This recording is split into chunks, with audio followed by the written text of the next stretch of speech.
ఎలియాజరు తన సొంత ప్రయత్నాలు, తన సొంత చిత్తాన్ని ఫాలో అవ్వలేదు.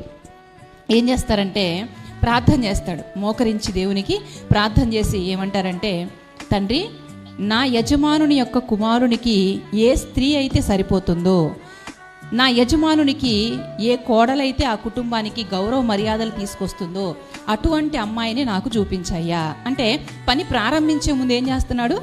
ప్రార్థన. మనకుందా ఈ అలవాటు? ఏదైనా ఒక పని అనుకున్నప్పుడు, ఒక పనిని ప్రారంభించేటప్పుడు ప్రార్థనాపూర్వకంగా ఎంతమంది ప్రారంభిస్తున్నారమ్మా? దేవుని సహాయంతో ఎంతమంది ముందుకు వెళ్తున్నారు? మనం ప్రార్థన ఎప్పుడో చేస్తామో తెలుసా?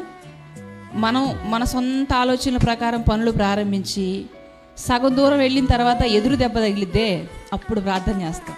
అయ్యో ఇలా అయిందేంటి దేవా, నువ్వే ఉన్నావయ్యా, ఈ పరిస్థితి నుంచి బయటికి తీసుకొని వస్తావా అని ప్రార్థన చేస్తాం. ఎందుకు అంత బాధ? పనికి ప్రారంభం ముందే దేవుని సహాయం కోరుకుంటే మంచిది కదా.